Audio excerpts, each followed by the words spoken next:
AR Rahman Saira Banu விவாகரத்து. இந்த ஒரு செய்தியை கேட்டோன்னே எல்லாருக்குமே உண்மையில பெரிய ஒரு அதிர்ச்சி தான் ஏற்படுத்தியிருக்கும். திரைத்துறையில மட்டும் இல்லாம பொதுவா எல்லாருக்குமே ஒரு பெரிய அதிர்ச்சி. நிறைய பேர் சொன்னாங்க. ஏஆர் ரஹ்மானுடைய பிஜிஎம்லாம் கேட்டு தான் நாங்கலாம் காதலிக்கவே ஆரம்பிச்சோம். அந்த ஏஆர் ரஹ்மானுடைய காதலுக்கு அவருடைய திருமணத்துக்கு இப்படி ஒரு பிரச்சனையா? அப்படின்னு சொல்லி நிறைய பேர் பேச ஆரம்பிக்கிறாங்க. இன்னும் சிலர் நான் கருத்து சொல்றேன் அப்படின்ற பேர்ல இஷ்டத்துக்கு வரம்பு மீறின கருத்தெல்லாம் சொல்றாங்க. இப்போ இப்பேற்பட்ட ஒரு சம்பவம் நடந்த உடனே ஏஆர் ரஹ்மானுடைய மகன் ஏஆர் அமீன் அவர் வந்து இன்ஸ்டாகிராம்ல ஒரு கருத்து ஒன்று சொல்லியிருக்கிறாரு.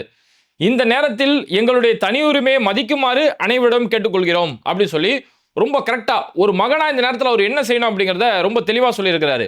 ஏன்னா நிறைய பேர் பார்த்தோம்னா கருத்து சொல்றேன்ற பேர்ல இஷ்டத்துக்கு ஆளாளுக்கு அவங்களுடைய பேச ஆரம்பிச்சிட்டாங்க. இந்த வயசுல உங்களுக்கு விவாகரத்து தேவையா? அதான் பசங்களாம் பெரிய பெரிய பசங்களாயிட்டாங்க, மகளை கட்டியும் கொடுத்துட்டாங்க, இந்த வயசுல உங்களுக்கு விவாகரத்து தேவையா அப்படின்னு சொல்லி இஷ்டத்துக்கு ஆளாளுக்கு அவங்களுடைய கருத்து பேச ஆரம்பிக்கிறாங்க. ஒரு சிலர் இதில் தனுஷை பிடிச்சி எழுத்து போடுறாங்க. ஏன்னா சினிமா துறையில யாருக்காவது விவாகரத்து ஆயிட்டாலே இதுக்கு நடிகர் தனுஷ் தான் காரணம் சொல்லி ஒரு மீம் ட்ரோல் ஆகும். கடைசியா ஏஆர் ரஹ்மானே தனுஷோட ராயன் படத்துக்கு தான் மியூசிக் போட்டாரு, இதுக்கும் தனுஷ் தான் காரணம் அப்படிங்கிற மாதிரி இப்போ இஷ்டத்துக்கு ஆளாளுக்கு அவங்களுடைய கருத்து இந்த வயசுல தேவையா? அவங்க தான் பொண்ணை கட்டி குத்துறீங்களே, இப்போ எதுக்கு உங்களுக்கு விவாகரத்து அப்படின்னு சொல்லி ஆளாளுக்கு அவங்களுடைய தனி கருத்துக்களை இப்போ பேச ஆரம்பிக்கிறாங்க. அந்த நேரத்தில் இந்த நேரத்தில் ஒரு நல்ல ஒரு மகனா ஏஆர் அமீன் எங்களுடைய தனி உரிமையை மதிக்குமாறு அனைவரிடம் கேட்டுக்கொள்கிறோம் அப்படின்னு சொல்லி ரொம்ப பக்குவமா ஒரு பதிவு செஞ்சிருக்கிறாரு. ஏஆர் ரஹ்மான் சாய்ரா பானு இந்த தம்பதியை பொறுத்த வரைக்கும் உண்மையிலே எல்லாராலுமே ரசிக்கப்பட்ட ஒரு தம்பதி தான் சொல்லணும். அவங்க ஒரு டிவி ஷோ, ஒரு அவார்டு ஃபங்க்ஷன் மாதிரியான எந்த இடங்களுக்கு வந்தாலுமே அவங்க ரெண்டு பேர் இருக்கக்கூடிய விஷயங்களை பார்த்து நிறைய பேர் எப்பா ஒரு சினிமாவில் பிஜிஎம் போடுறது மட்டும் இல்லை, உண்மையிலே அவங்க லவ் ரொம்ப அழகா இருக்கு அப்படின்னு சொல்லி பலராலுமே பார்க்கப்பட்ட ஒரு தம்பதி. 1995 அவங்களுக்கு திருமணம் நடந்தது. 29 வருஷம் நல்லபடியாக தான் வாழ்ந்துருந்தாங்க. அவங்களுக்குள்ள ஏற்பட்ட ஒரு மனக்கசப்பு, ஒரு மனஸ்தாபத்தினால இப்போ விவாகரத்து அப்படின்ற ஒரு கட்டத்துக்கு வந்திருக்கிறாங்க. இதை பார்த்தோம்னா முதல் வந்து அவங்களுடைய மனைவி தான் இந்த விவாகரத்துக்கான அறிவிப்பு கொடுத்துருக்காங்க. அவங்க சொல்லும் போது ஒருவரை ஒருவர் ஆழமாக நேசித்தாலும் இருவரின் பந்தத்தில் ஒருவித அழுத்தம் இருந்தது. இருவருக்கும் நடுவே இட்டு நிரப்ப முடியாத அளவுக்கு இடைவெளி ஏற்பட்டுள்ளது.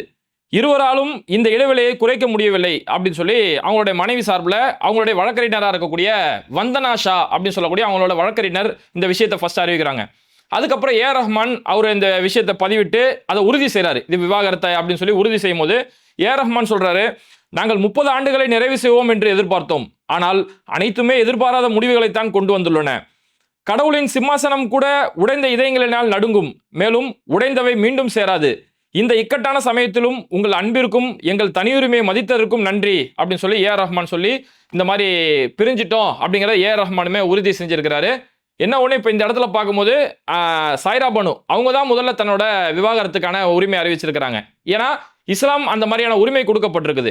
ஒரு பெண் அவங்களுடைய திருமண வாழ்க்கை சரிப்பட்டு வரலன்னு போது ஆணுக்கு எப்படி தலாக்கு விவாகரத்து கொடுக்கறதுக்கான உரிமை இருக்கோ அதே போல ஒரு பெண்ணுக்குமே அவங்களோட திருமண வாழ்க்கை பிடிக்கல அப்படின்ற பட்சத்தில் அவங்க குலா சொல்லக்கூடிய ஒரு உரிமை இருக்குது. அதனால அவங்க சாய்ரா பானுவோட தரப்புல இருந்தா முதல்ல அவங்க விவாகரத்துக்கான கோரிக்கையை வச்சிருக்கிறாங்க. இந்த இடத்துல சில சங்கிகளுக்கு இதுல வந்து ஒரு விஷயமே புரிஞ்சுக்கலாம் அவங்க. ஏன்னா இதை வச்சு ஒரு அரசியல் பண்ணிட்டு இருக்காங்க. இஸ்லாத்துல பார்த்தீங்கன்னா முத்தலாக் சொல்லி ஆம்பளைங்களை பொம்பளைங்களை போட்டு சித்திரவதை பண்றாங்க, அவங்களோட வாழ்க்கையை நாசமாக்குறாங்க அப்படி இப்படின்னு சொல்லி இந்த தலாக் விஷயத்தை பத்தியும் முத்தலாக் விஷயத்தை பத்தியும் ஒரு மண்ணும் தெரியாம இஷ்டத்துக்கு அவதூறுகளை பரப்புவாங்க. இந்த இடத்துல பார்க்கும்போது இங்க சாய்ரா பானு தான் முதல்ல அறிவிச்சிருக்காங்க. காரணம் என்னன்னா இஸ்லாத்தை பொறுத்த வரைக்கும் இங்க குலான்னு சொல்லி ஒரு உரிமை இருக்கு. அந்த பெண் நினைச்சா அவங்க தாராளமா அவங்களோட திருமண பந்தத்தை முறிச்சுக்கலாம் அப்படின்ற ஒரு உரிமை இருக்கு. அதனால இங்க சாய்ரா பானு தான் முதல்ல அவங்களுக்கான விவாகரத்துக்கான விஷயத்தை முன் வச்சிருக்காங்க. சரி, இப்போ விஷயத்துக்கு வருவோம். இப்போ இந்த நேரத்தில் நிறைய பேர் ஒரு கருத்து சொல்றாங்களே, இந்த வயசுல உங்களுக்கு இதெல்லாம் தேவையா? பிள்ளைங்க எல்லாம் கட்டி கொடுத்துறாங்க, இந்த வயசுல இதெல்லாம் தேவையா அப்படின்னு சொல்லி ஆளுக்கு அவங்களோட கருத்து சொல்றாங்க. ஃபர்ஸ்ட் இந்த மாதிரி அடுத்தவங்களோட பர்சனல் லைஃப்ல தலையிடுறதே முதல் தப்பு. 29 வருஷம் ஒருத்தவங்க வாழ்ந்துருக்காங்கன்னா அவங்களுக்கு அவங்களோட வாழ்க்கையை பத்தின ஒரு நல்ல புரிதல் இருக்கும். அப்போ அப்பேற்பட்ட புரிதல் இருக்கவங்க இத்தனை வருஷம் கழிச்சு இத்தனை வயசுக்கு பிறகு நம்ம பிரிஞ்சிடலான்னு ஒரு முடிவு எடுக்கிறாங்கன்னா இதுக்கு மேல சரிப்பட்டு வராது அப்படின்னு சொல்லி அவங்க எல்லாம் முழுசா உணர்ந்துட்டாங்க. அந்த உணர்ந்ததால தான் அவங்க பிரியணும் அப்படின்னு சொல்லி ஒரு முடிவு எடுத்திருக்காங்க. அதனால இந்த இடத்துல போயிட்டு இந்த வயசுல அவங்களுக்கு தேவையா, பிள்ளைய கட்டி கொடுத்துறாங்களே உங்களுக்கு தேவையான்னு சொல்லி இந்த இடத்துல யாரும் போய் அவங்கள நினைச்சு ஆதங்கப்படவும் தேவையில்ல. இல்ல அவங்களுக்கு போய் நான் ஆறுதல் சொல்றேன், மனசை தேத்திக்கோங்க, ரொம்ப கஷ்டப்படாதீங்க அப்படின்னு சொல்லி நம்ம போய் ஆறுதலும் சொல்ல தேவையில்ல. நம்ம அமைதியா இருந்தா போதும். ஆனா இப்பவும் பார்த்தா நிறைய பேரால பொறுக்க முடியல, இந்த வயசுல எதுக்குங்க இவங்களுக்கு அப்படின்னு சொல்லி இன்னும் சிலரால பொறுக்க முடியல. முதல் நியாயமா பார்த்தா விவாகரத்து அப்படிங்கிறது இறைவன் அனுமதிக்கப்பட்ட ஒரு விஷயம் தான். ஏன்னா ஒரு வாழ்க்கை ஒத்து வரல அப்படிங்கும் போது அந்த வாழ்க்கையை சகிச்சுக்கிட்டு ரொம்ப கஷ்டப்பட்டு வாழ்றதை விட நிம்மதியா பிரிஞ்சு போயிடுறது ரொம்ப பெஸ்ட். ஏன்னா கஷ்டப்பட்டு வாழ்றது அப்படிங்கிறது அந்த வாழ்க்கை கிட்டத்தட்ட ஒரு நரகத்துக்கு சமமா அந்த வாழ்க்கை அமைஞ்சிரும். அப்ப இறைவனே அனுமதி கொடுத்திருக்கிறான். நீங்க கணவன் மனைவி ஒற்றுமையா வாழணும், அதுக்கான எல்லா வாய்ப்புகளையும் நீங்க சேரணும், உங்களுடைய காதல் ரொம்ப முக்கியமான ஒரு விஷயம் சொல்லி வாழ்க்கையை வாழ்றதுக்கான எல்லா வகைகளையும் தேடணும். இல்ல முடியவே முடியாது அப்படின்ற பட்சத்துல அந்த வாழ்க்கை நரகமாக போகக்கூடிய நேரத்துல அவங்க டீசெண்டா பிரிஞ்சு போறது ரொம்ப நல்லது. இதுல வயசு பாரபட்சம், இந்த வயசுல தேவையா அந்த வயசு தேவையா இல்ல, கஷ்டப்பட்டு ரொம்ப மன நெருக்கத்தோட நரகமா வாழ்றதை விட பிரிஞ்சு போய் அவங்கவுங்க வாழ்க்கையை தேடிக்கிறது பெஸ்ட். அதனால இந்த இடத்துல 29 வருஷம் வாழ்ந்தவங்களுக்கு இருக்கக்கூடிய புரிதல், உண்மையிலே அது வேடிக்கை பார்க்கக்கூடிய யாருக்குமே அந்த புரிதல் இருக்காது. அதனால இந்த இடத்துல கருத்து சொல்றதை விட அதுல தலையிடாம இருக்கிறது நல்லது. ஓகே, இந்த இடத்துல ஒரு காதல் சம்பவத்தை பத்தி சொல்றது ரொம்பவே பொருத்தமா இருக்கும்னு நினைக்கிறேன். இது ஏதோ பிரிஞ்சு போனவங்க யாருக்கு பத்தி சொல்றதா இல்ல. 29 வருஷம் வாழ்ந்து அவங்களுக்கு இருக்கக்கூடிய புரிதல் நான் உட்பட இங்க யாருக்குமே இருக்காது. நான் என்ன சொல்றேன்னா, பொதுவா இருக்கக்கூடிய கணவன் மனைவிகளுக்கு ஒரு காதல் சம்பவத்தை ஞாபகப்படுத்தினா நல்லா இருக்கும் அப்படின்னு சொல்லி எனக்கு தோணுது. ஏன்னா பொதுவாகவே பல காதல்கள் இங்க பேசப்படும். ஏன்னா இங்க இன்னைக்கு பேசப்படக்கூடிய காதல்லாம், புகழப்படக்கூடிய காதல்லாம் பார்த்தோம்னா அம்பிகாபதி அமராவதி, லைலா மஜ்னு, ரோமியோ ஜூலியட் அப்படின்னு சொல்லி எல்லாம் பிரிந்து போன காதல்களை தான் இந்த உலகம் இன்னைக்கு கொண்டாடிட்டு இருக்கோம். அதை தான் பெருசா பேசிட்டு இருக்கோம். ஆனா உலகத்திலேயே சேர்ந்து வாழக்கூடிய ஒரு காதல், சேர்ந்து வாழ்ந்த ஒரு காதல், வரலாறு ரீதியா கொண்டாடப்பட வேண்டிய ஒரு காதல் அப்படின்னா அதுக்கு ஒரு சின்ன உதாரணம் சொல்றதா, நபிகள் நாயகம் அவங்களுடைய ஒரு காதல், அவங்களோட மனைவி மேல அவங்க வச்சிருந்த காதலோட ஒரு சின்ன உதாரணத்தை சொன்னோம்னா அது புரியும். நான் இதுதான் உலகத்துல சிறந்த காதல் அப்படின்றத நான் சொல்றதுக்காக வரல. ஏன்னா உலகத்துல எதுவுமே சிறந்த காதல், இதுதான் பெரிய காதல்னு சொல்லி எந்த காதலையுமே வகைப்படுத்த முடியாது.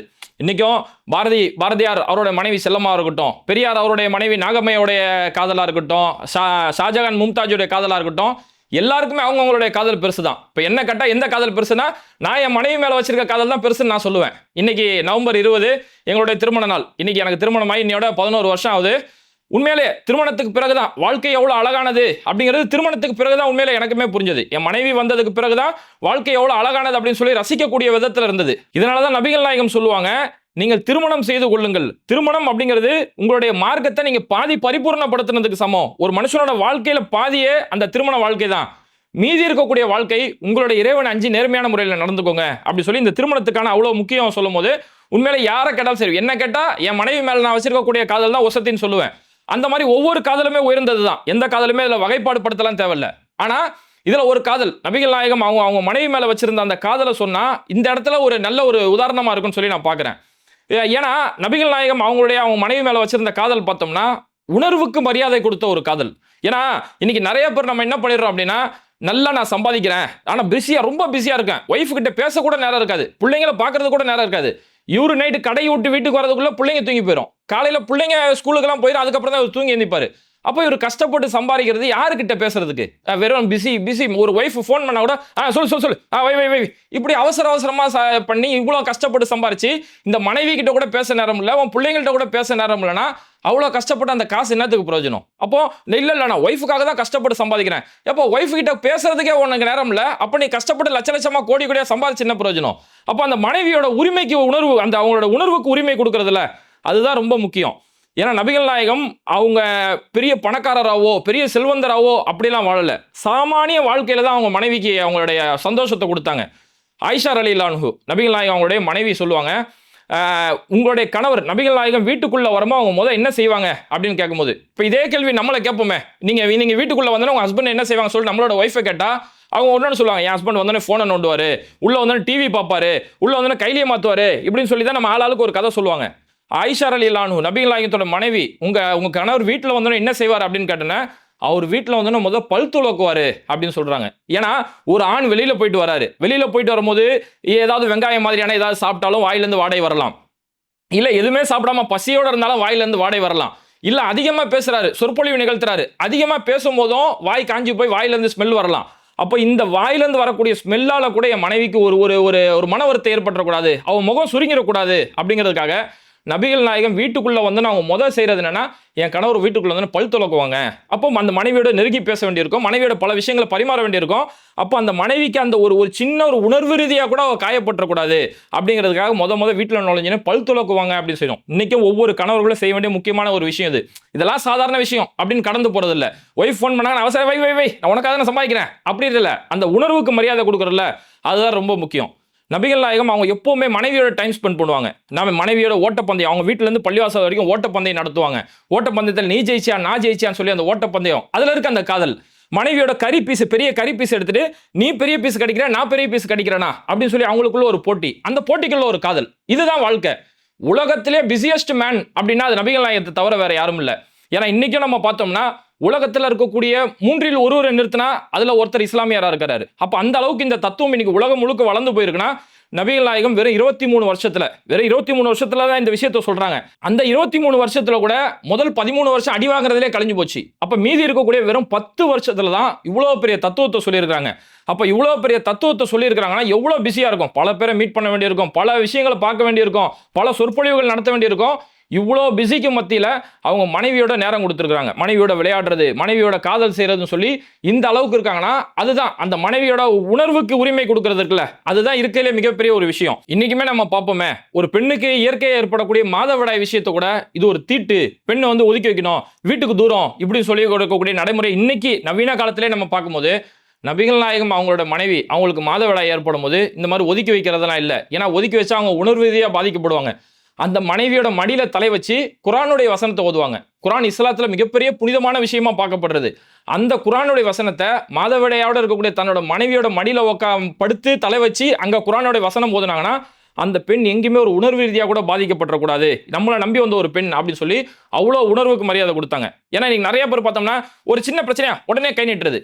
ஒரு மனைவியை கை நீட்டி அடிக்கிறவனோட கோல உலகத்துல யாருமே கிடையாது. ஏன்னா நீ உண்மையால வீரன், நான் ஆம்பளை அப்படின்னா உன்ன மாதிரி சகா ஆம்பளை கிட்ட உன்னோட வீரத்தை போய் நிரூபிக்கணும். உன்ன மாதிரி நல்ல திடகாத்திரமா இருக்கவன்கிட்ட போய் வீரத்தை நிரூபிக்கணும். ஆனா அதை விட்டு உன்னோட பலகீனமா இருக்கக்கூடிய ஒரு பெண், உடல் ரீதியா நம்மளோட பலகீனமான ஒரு பெண், அவங்கள்ட்ட போய் நான் வீரத்தை காட்டுறது, ஒரு டென்ஷன் ஆயிட்டா படிச்சு அவங்கள போய் அடிக்கிறது அப்படிங்கிறது, மனைவியை அடிக்கிறவனோட உலகத்துல மிகப்பெரிய கோழை உலகத்துல யாருமே கிடையாது.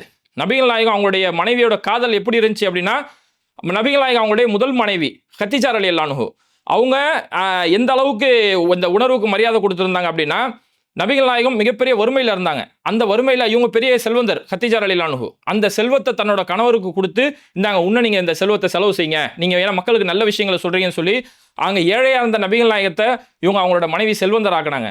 உலகமே சத்தியத்தை எடுத்து சொல்றாங்க, ஒரு இறைவனை தான் வணங்கணும், படைத்து வைக்கப்பட்ட பொருட்களை வணங்கக்கூடாதுன்னு சொல்லி உலகத்துக்கு சத்தியத்தை சொல்றாங்க. இப்படி சத்தியத்தை சொல்லும் போது எல்லாருமே புறக்கணிக்கிறாங்க, கல்லால் அடிக்கிறாங்க, இவர் பைத்தியம்னு சொல்றாங்க. இப்படி எவ்வளோ நடக்கும் போதும் அந்த மனைவி தான் வீட்டில் ஆறுதல் கொடுக்குறாங்க. எவ்வளோ பிரச்சனைகளை ஃபேஸ் பண்ணிட்டு அந்த வீட்டுக்கு வந்தோன்னே அந்த மனைவி ஒரு ஆறுதலாக இருக்காங்க. உலகமே அவரை நிராகரிக்கும் போதும் அந்த மனைவி அவரை ஆதரிக்க, அவங்க மனைவி அவங்களுக்கு முழு பக்கபலமாக இருந்தாங்க தெரியுமா, அந்த காதல். அதனால தான் அந்த கத்தீஜா ரலியல்லாஹு அவங்க இறந்ததுக்கு பிறகு வயசான காலத்தில் கூட கத்தீஜா மாதிரி யாருமே வராது அப்படின்னு சொன்னாங்கன்னா அந்த காதல், அந்த உணர்வுக்கு மரியாதை கொடுக்கறதுக்குல. இப்படி நபிகள் நாயகம் அவங்க மனைவிமார்களுடைய உணர்வுக்கு மரியாதை கொடுத்ததால தான் கடைசி அவங்க மரணப்படுக்கையில் இருக்காங்க. நபிகள் நாயகம் மரணப்படுக்கையில் இருக்கும்போது நபிகள் நாயகம் பொறுத்தவரைக்கும் எப்பவுமே மிஸ்வாக் செய்வாங்க, அந்த பல்குற குச்சி வச்சு மிஸ்வாக் செய்வாங்க. மரணப்படுக்கையில் இருக்கும் அவங்களால பேச முடியல. அப்போ அங்கே அப்துல் ரஹ்மான் நிற்கிறாங்க, ஆயிஷா ரலியல்லாஹு அன்ஹாவோட அண்ணன். அப்போ அவங்களோட பாக்கெட்டில் அந்த மிஸ்வாக் குச்சி இருக்குது, அதை பார்த்துனா அதை பார்க்குறாங்க, வெறும் அதை பார்க்குறாங்க, அது வேணும்னு கேட்கல, எதுவுமே சொல்லலை. அந்த குச்சியை மட்டும் அவர் பாக்கெட்டில் பார்க்குறாங்க. நபிகள் நாயகரோட மனைவி ஆயிஷா ரலியல்லாஹு அன்ஹா அந்த மிஸ்வாக் தைக்கிறமா நீங்கள் அப்படின்னு சொல்லி ஒரு மிஸ்வாக் எடுத்துட்டு வந்து அவங்க பல்லால் அதை கடிச்சு தன்னோட கணவருக்கு பல் துளைக்கி விட்டாங்க. அவங்க கேட்கல, நீங்கள் மிஸ்வாக் தேவைப்படுது, எனக்கு மிஸ்வாக் வேணும் அப்படின்னு சொல்லி எதுவுமே கேட்கல. அவரோட பார்வையிலேயே அதை கண்டுபிடிச்சாங்கன்னா அப்போ அந்த காதல் எவ்வளோ ஆழமானது, அந்த உணர்வு எவ்வளோ புரிஞ்சு வச்சிருந்தாங்க. அப்போ ஒரு கணவன் மனைவியை புரிஞ்சு வச்சுக்கிறோம், மனைவி கணவனை புரிஞ்சு வச்சிருக்கோம், இந்த உணர்வுகளை புரியுறது தான் காதல். இப்படிப்பட்ட உணர்வுகளை புரிஞ்சு வச்சிருந்தோம் அப்படின்னா அந்த வாழ்க்கை, வாழக்கூடிய வாழ்க்கை உண்மையில அதுக்கு சொர்க்கத்துக்கு சமமானது. இது இல்லாம நான் ரொம்ப பிஸியா இருக்கிறேன், ரொம்ப கஷ்டப்பட்டு சம்பாதிக்கிறேன், என்ன மனைவிட்டு பேசக்கூட நேரம் இல்லை, பிள்ளைகிட்ட பேசக்கூட நேரம் இல்லை, ஆனா காசு பணம் வீடு வசதி எல்லாமே வாங்கி கொடுத்தேன் அப்படின்னா அந்த காசு பணத்தால வீடு வாசலால எந்த ஒரு பிரயோஜனமும் இல்லை. அது மன நிம்மதியை தராது. சும்மா ஒரு நேரத்தில் பார்த்து சந்தோஷம் அடைஞ்சிக்கலாமே தவிர வாழ்க்கை முழுக்க அது நிம்மதியை கொடுக்காது. அந்த காதல், அந்த பெண்ணோட உணர்வை மதிக்கக்கூடிய, அந்த ஆணோட உணர்வை மதிக்கக்கூடிய அந்த உண்மையான காதல் இருக்குல்ல, அந்த காதல் மட்டும்தான் வாழக்கூடிய வாழ்க்கையை சொர்க்கமா மாற்றும். இல்லை அந்த உணர்வுகளை மதிக்காம ஏதோ வாழ்ந்துட்டு போனோம் அப்படின்னா அந்த வாழ்க்கை பெரிய ஒரு நரகமாக மாறிடும். அதனால காதலில் உணர்வுகளை மதிக்க வேண்டியதாக ரொம்ப முக்கியம். இதை இந்த விஷயத்த சொன்னோம்னா கணவன் மனைவியாக இருக்கக்கூடிய எல்லாருக்குமே, நான் உட்பட எல்லாருக்குமே ரொம்ப யூஸ்ஃபுல்லாக இருக்குமேன்னு தான் இந்த ஒரு சம்பவத்தை சொல்லணும்னு தோணுச்சு. இதை விட்டுட்டு ஏஆர் ரஹ்மானுடைய விஷயத்தில் அவங்களுடைய பர்சனல் விஷயம் 29 வருஷங்கள் அவங்க வாழ்ந்துருக்காங்க. அவங்களோட விஷயம், அவங்களோட புரிதல் ஏற்பட்டு தான் அந்த புரிதலை பிரிஞ்சு இருக்கிறாங்க. இதுக்கடுத்து கஷ்டப்பட்டு வாழ்றத விட நிம்மதியாக பிரிஞ்சு போயிடலாம்னு சொல்லி அவங்க ஒரு முடிவு எடுத்துருக்காங்க. அவங்களோட முடிவு அவங்களோட தனிப்பட்ட விஷயமே தவிர அதை விட்டுட்டு அதில் போய் நம்ம மூக்களை நுழைக்கணும்னு நினைக்கிறது அது பெரிய துர்நாற்றத்தை தான் ஏற்படுத்தும். ஒரு முக்கியமான அறிவிப்பு, நம்ம பேட்டை டிவி சார்பில் ஒரு வாட்ஸ்அப் குரூப் ஒன்று ஆரம்பிச்சிருக்கிறோம். இந்த வாட்ஸ்அப் குரூப் எதுக்குன்னு பார்த்தோம்னா, நிறைய நண்பர்கள் சப்ஸ்கிரைபர்கள் பார்த்து சொல்லுவாங்க, உங்கள் வீடியோ எங்களுக்கு சரியாக ரெக்கமெண்ட் ஆக மாட்டேங்குது, எனக்கு சரியாக நோட்டிஃபிகேஷன் வர மாட்டேங்குது, எனக்கு சப்ஸ்கிரைப் எப்படி பண்ணணும்னு தெரியல, வீடியோவை எப்படி ஷேர் பண்ணணும்னு தெரியலன்னு சொல்லி இந்த மாதிரி நிறைய நண்பர்கள் ஆளாளுக்கு ஒரு கருத்து சொன்னாங்க. சரி, இந்த மாதிரி பிரச்சனைகள் இருக்கிறதால இதுக்கு ஒரே ஒரு சொல்யூஷனாக வந்து ஒரு வாட்ஸ்அப் குரூப் ஒன்று கிரியேட் பண்ணிக்கலாம். இந்த வாட்ஸ்அப் குரூப்பில் நீங்கள் இணைஞ்சிட்டீங்க அப்படின்னா நம்ம பேட்டை டிவி சார்பில் பதிவிடக்கூடிய ஒவ்வொரு வீடியோவும் அந்த வீடியோட லிங்க் நான் அந்த குரூப்பில் வந்து விழுந்துடும். நீங்கள் வீடியோ பார்க்குறதுக்கும் இலகுவாக இருக்கும். அந்த வீடியோவை உங்களோட வாட்ஸ்அப்பில் நண்பர்கள் உறவினர்கள் ஷேர் பண்ணுறதுக்கு ரொம்ப யூஸ்ஃபுல்லாக இருக்கும். இதையும் தாண்டி அந்த குரூப்பில் வந்து தினம் தினம் பல முக்கியமான செய்திகள் நம்ம பதிவிட்டுருவோம். இன்றைக்கி நாட்டில் எதெல்லாம் முக்கியமான செய்திகளாக நடக்குது, பிரேக்கிங் நியூஸ் எதெல்லாம் நடக்குதோ அந்த குரூப்பில் உடனுக்குடன் பதிவு செய்யப்படும். அது ஒரு முக்கியமான விஷயம். இதையும் தாண்டி நம்ம பேட்டை டிவி சார்பில் என்னென்ன நம்ம பணிகள் செஞ்சுட்டு இருக்கோம், நம்மளோட அடுத்தடுத்த அப்டேட் என்ன அப்படிங்கிறதுமே அந்த வாட்ஸ்அப் குரூப்பில் தொடர்ந்து இந்த மாதிரி முழுமையான செய்திகள் வந்துட்டு இருக்கிறோம். இப்போ முதல் கமெண்ட்லையும் டிஸ்கிரிப்ஷன்லையும் அந்த வாட்ஸ்அப் குரூப்போட லிங்க் இருக்குது. அந்த லிங்கை தொட்டிங்கனாலே நீங்கள் அது உள்ள ஓப்பன் ஆகி ஜாயின் குரூப்னு கேட்கும். அந்த குரூப்பில் நீங்கள் இணைஞ்சிக்கலாம். இல்லை எனக்கு அந்த லிங்க்லாம் தொட்டு ஜாயின் குரூப்லாம் பண்ண தெரியலங்க அப்படின்னு யாராவது சொன்னீங்க அப்படின்னா இந்த ஸ்க்ரீனில் தெரியக்கூடிய இந்த கான்டாக்ட் நம்பர், இந்த நம்பரை நீங்கள் பேட்டை டிவி அப்படின்னு இந்த நம்பரை நீங்கள் சேவ் பண்ணிவிட்டு அந்த நம்பருக்கு உங்கள் வாட்ஸ்அப்பில் வந்து ஒரே மெசேஜ் அனுப்பி உங்களுடைய பேர் உங்களுடைய ஊர் மட்டும் சொல்லி மெசேஜ் மட்டும் அனுப்புனீங்கன்னா நம்ம உங்கள் நம்பரை சேவ் பண்ணி அந்த வாட்ஸ்அப் குரூப்பில் நம்ம உங்களை சேர்த்துருவோம். அதனால் இந்த வாட்ஸ்அப் குரூப்பை நம்ம இனிமேல் ஆரம்பித்து இதில் வந்து இன்னும் அடுத்தடுத்த முக்கியமான தகவல்களை பரிமாறிக்கலாம். நம்ம எல்லாம் இன்னும் ஒன்றாக இணைஞ்சு உடனுக்குடன் முக்கியமான செய்திகளை தெரிஞ்சுக்கிட்டு ஒன்றாவே பயணிக்கலாம்னு சொல்லி இந்த ஒரு முயற்சி ஆரம்பிச்சிருக்கிறோம்.